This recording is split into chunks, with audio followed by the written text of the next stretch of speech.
Is it safe for me to say indie animation's in a great spot right now? I feel like it's safe for me to say indie animation's in a great spot right now. Digital Circus is going absolutely insane and has garnered so much love with just 2 episodes out. There is a whole ass fandom repping this series with only this many episodes out, and it's kind of beautiful, not gonna lie. I'm not really tapped in on Has Been Hotel, but I'm hearing that series is doing extremely well too. But there's one series that stood out to me above all else, which also just happens to have 2 episodes out right now. Punch Punch Forever is an absolute gem among gems. A super 10 out of 10. Bars. Punch Punch Forever is an indie series by the absolute legend, the GOAT, speedoru, and it's quite literally everything I've ever wanted in a series, I think. It's mad funny, has hands, and looks absolutely beautiful. If you take just one look at Speedo's channel, you can see that everything he's made is genuinely some of the most gorgeously animated stuff ever. Some of you niggas might be familiar with Speedo for different reasons, but that's neither here nor there. If you know, you know. Punch Punch Forever follows our tiny main character Gogo along with her older sister Nono, their mom, and Cool Frog the GOAT, which is also Speedo's mascot, which is a really fun Easter egg. And the plot is basically like, what if a tournament arc was an entire series in the best way possible? Also, I'm just gonna call it PPF for the rest of the video. Not gonna lie, Punch Punch Forever is Punch Punch Forever PPF. That's like 2 less syllables.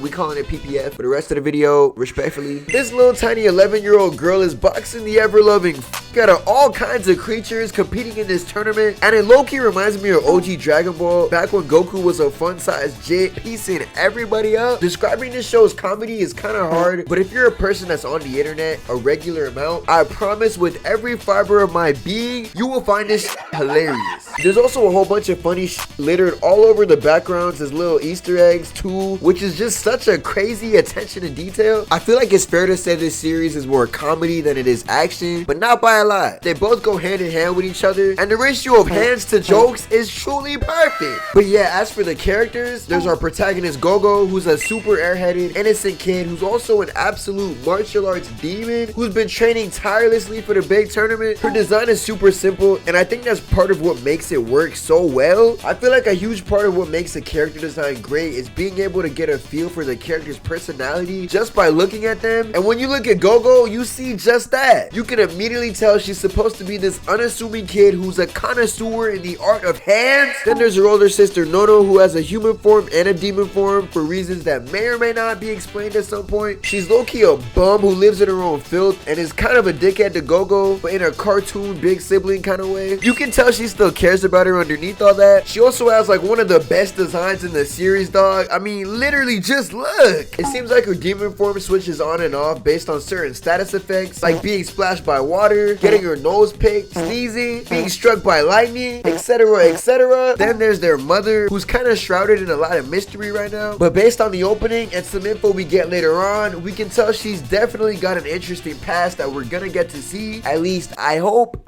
Fingers crossed. Actually, fingers double crossed. Fingers triple crossed.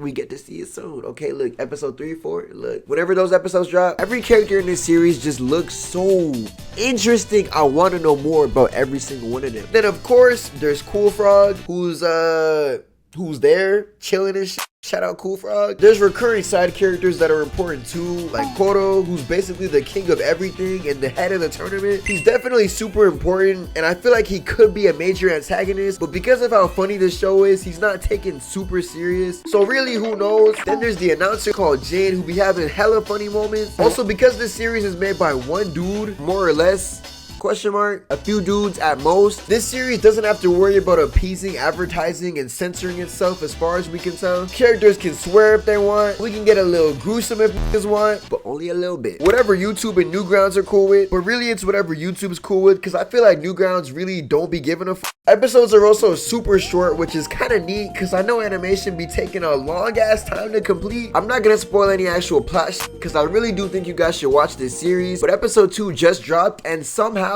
it's even better than the pilot, dog. Holy fuck? This episode adds to the lore of the show in such a fun way, kind of akin to LKKO, and how a crazy lore bomb just gets dropped out of nowhere. Speaking of that show though, KO and Gogo are low-key similar in that they're both super innocent kids who love the art of hands. They would most definitely be homies if they ever met, which is kind of possible because KO takes place in a city full of OCs, so technically speaking, these niggas have already met in somebody's canon somewhere in the known universe. But episode 2 itself is so goated, dog. I watched it and immediately knew I had to make this video. This is 12 minutes of pure heat. We get a new setting for the fight in this episode, which is a nice change of pace, because you would expect the whole tournament to take place in that one Death Island arena, but I guess that would get old eventually. We get to meet new characters with goated designs, and this episode has way more hands than the first, while being just as funny, if not funnier. We get introduced to some of the most unhinged motherfuckers in a series full of already unhinged motherfuckers. There's Gason and his daughter Geiko, and you can tell this is definitely a parody of a certain somebody. The choreography is on a thou wow, and the sound design of the fight feels like some classic fighting game type shit. Like it might actually just be from an older Street Fighter straight up. This show is just so creative in its presentation. It's so beautiful. Like there's a super short flashback in this episode, but it's presented to us like a storyboard, and it's little things like that that I find so much charming, dude. The general quality of this series is on a whole different level as a whole. For a series with just one person at the helm, with only like a few people max helping out, there's somehow a whole ass opening with an original song with lyrics and everything. Eye catches done by other big indie artists, and there's new ones every episode. The 90s style filter creates a beautiful classic anime aesthetic, plus the aspect ratio is in the older style that's more square like instead of rectangular like nowadays, and there's real life 90s ads mixed into episodes as like small little fake ad breaks. Speedo's works are usually released in English as far as I know, but PPF is like exclusively in Japanese too, and the subs literally look like they came straight out the 90s. This is almighty attention to detail. Oh my! Never in my life have I seen some shit like this in a series before, let alone from an indie project. Something just feels right about an indie series breaking creative boundaries like this rather than like a big studio, big budget type beat. Granted, Spider-Verse definitely is the exception. That changed everybody's lives and ushered in a whole new creative renaissance on some One Piece golden age of piracy.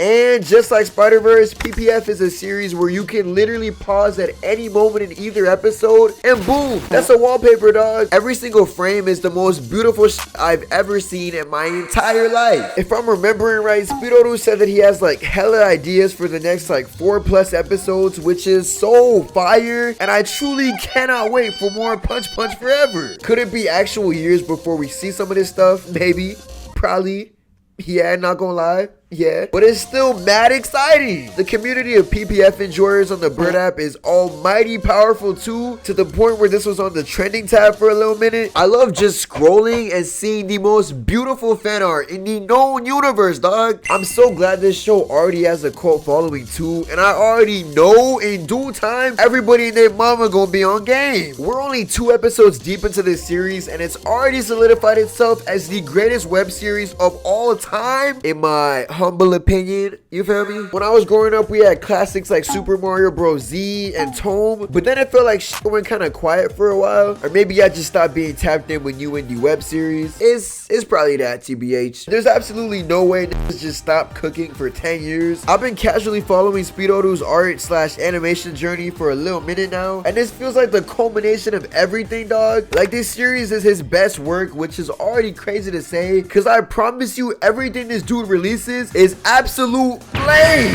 Imagine what this nigga could do if Tony Stark threw copious amounts of money on at him. I'm pretty sure he has a Patreon that's probably funding this series, but that's cash from real life human beings rather than insert studio here. I think the fact that this is presumably staying as just an indie project is really admirable and cool as f. That's some genuinely inspiring shit. I don't even know how to describe his art style, but you see it right now. Like, dog, this shit is so beautiful. It looks simple and cartoony on a surface level, but keep staring and it's out the ass detail everywhere. I don't know what it is, but I feel like being an artist that draws corn on the cob gives you a super Zenkai boost in all other facets of the shit. Like, why are all these niggas so good at drawing? Remember that beautifully animated Invincible Season 2 teaser that was like fluid as f? It was a corn on the cob artist that did that apparently. I guess it does make sense when you think about it though, because having to draw the human body that much over and over again would definitely give you some type of super buff that would make you just fire at drawing art, or at least drawing humans or drawing like people. I can't really speak for backgrounds. I'm pretty sure Speedo had help on backgrounds, but at least for like bodies, human people, yeah, that's a super buff. It's like when it's like train on an alternate account and then they hop on a fighting game on a whole new account. Whole time you are playing like you're in like master rank, but you're in like gold, silver. You should be fighting in master rank, maybe platinum. Whole time you're in disguise. Regardless though, this shit is beautiful. I'm sure there's a bunch of other fire indie series I'm just not familiar with, so please put me on game. Recommend me all of your favorites. Let me know, please. I want to be put on game. But anyway, yeah, shout out Punch Punch Forever and shout out you. I can't feel my face right now, I'm burning up. I got this feeling that I won't come down like, got this feeling that I won't come down like, got this feeling that I won't come down like, I can't feel my